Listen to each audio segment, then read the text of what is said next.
Joining us now, though, Shak Hill from Restore Virginia, potential lieutenant governor candidate. Now we think, man, maybe he's going to run for Congress District 10. Shak, good to have you with us, man. Hey, good morning, John. Thank you very much.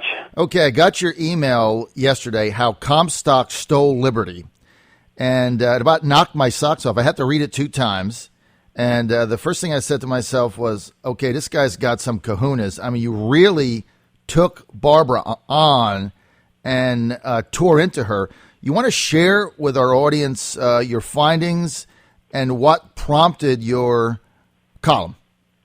Well, I think it's important to remember that when you run as a conservative, when you run as somebody who wants to help us with education, help us with immigration, help us reform the medical system, you have to rely on that person's word when they come out and you come out and vote for them. I live in the 10th Congressional District.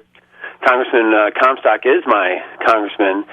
And all I did is look at her record. Eagle Forum has her at 50%, and that's out of 100.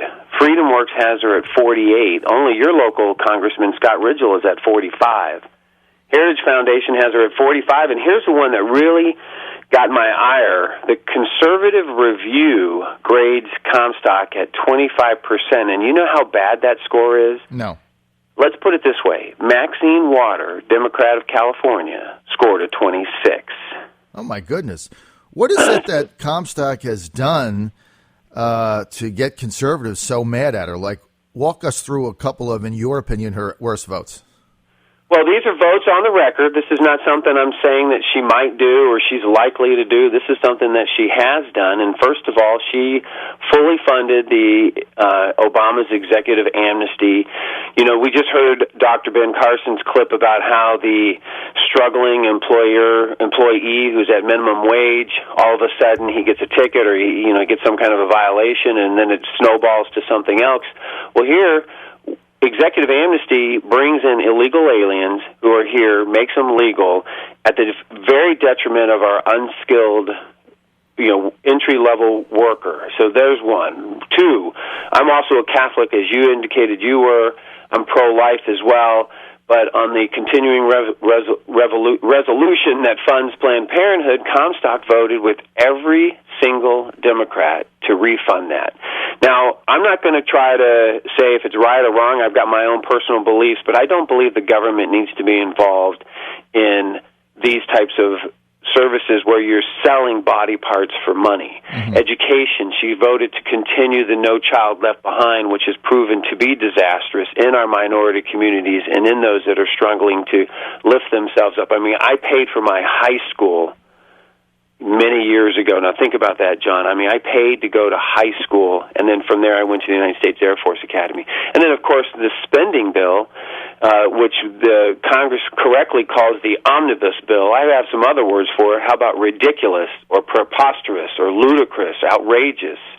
And this was $1.1 trillion. And Mark Levin even said on Mark Levin's radio show that Comstock has lurched left, and she has voted with the leftists for massive debt for her children and grandchildren. Well, look, that omnibus bill is indefensible. I mean, not only did it raise the debt $700 billion, busted all of the budget caps known to man. Those are all gone. Everything went up. It was basically a victory for Obama, Pelosi, Reid. They were all doing a victory dance. They couldn't believe that Ryan and 150 other Republicans had sold out. And as Pelosi said, they did the whole thing in order to appease Big Oil, who is a big donor of the globalist bankster Republican class, the chamber puppets, basically. So in order to placate Big Oil to lift the domestic oil export ban, which I happen to think was the right thing to do, they gave the store away. So basically what this omnibus bill did, Shak, is the Republicans cleaned the barn. They took every donor, big donor, globalist, chamber, IOU they had off the shelf, put it in that bill and cleaned house, right? So the lobbyists get everything, the donors get everything, the globalists get everything. Americans are stuck with higher taxes, higher debt. They got nothing. The middle class got nothing out of this thing. The national debt goes up, gets transferred to our children and grandchildren, and what we get in return for this is 200,000 additional HB2 visa workers designed to flood the low-wage market that takes U.S. jobs away from those that need them the most at worst. The other thing it does, drives down wages, right? So you look at this thing and it's hard to imagine how any conservative could back this. Yet two Republicans in Virginia were defending it, Comstock and Ridgell. Now, here's my question. Did Barbara Comstock run as a conservative or not? Not only did she run as a conservative, she sat down in private meetings and explained how she was going to continue with the conservative message of lower taxes, supporting our schools.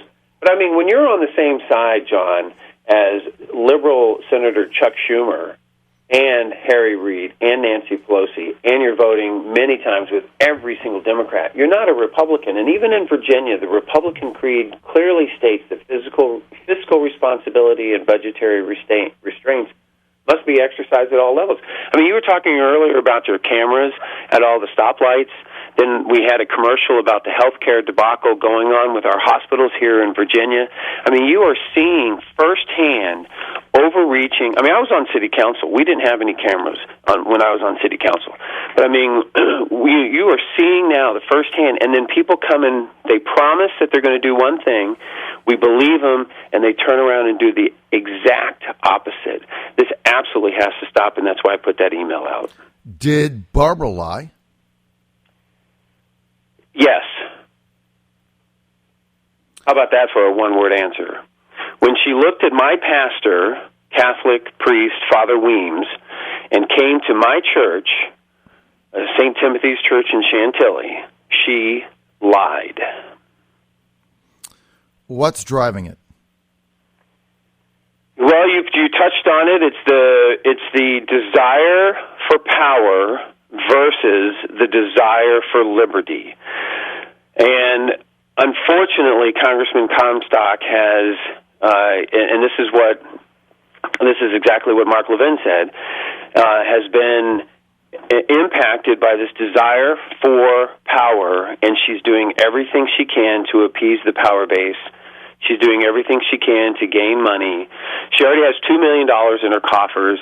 People think that she's untouchable, and she might very well be. But my job right now is to sound the alarm across Virginia so that we can restore Virginia back to the greatness of what created our country. So if your listeners can go to friendsofshakhill.com, learn more about me and restore Virginia, then we can start getting the right politicians. I mean, Dave Bratt just came on your radio program on a commercial, and he was sharing how he has done exactly what he promised to people that he would do. It can be done, and it needs to be done. So friendsofshakhill.com, just to learn more about what we're trying to do.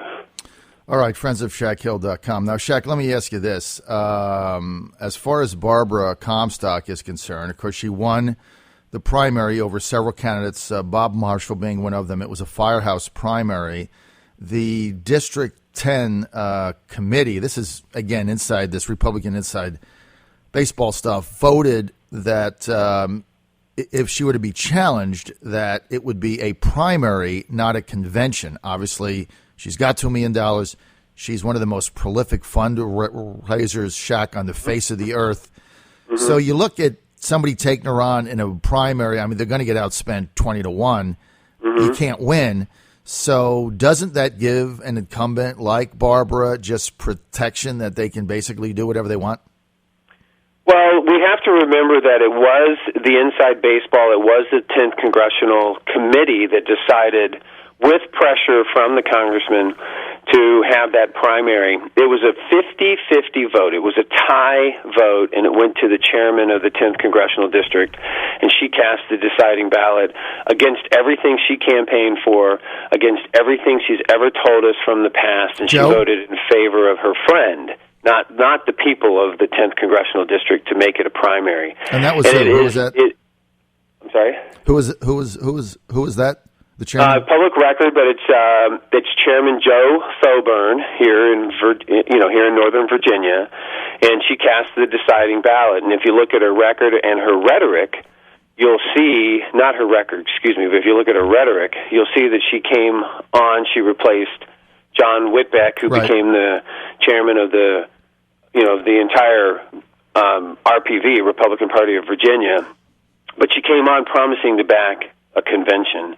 And instead, again, with a desire to please people, not in a principled way, not in a Republican creed way, which we should be following, but in a way that, engenders power, she flipped, and she has a principle. So my goal for the email, John, was not to announce that I'm taking her on. It's not to try to put me into the limelight, as much as it's to shine the light on our representatives, and that's what we need to be doing as citizens if we want to restore Virginia. Are you going to run for Congress 2016 District 10?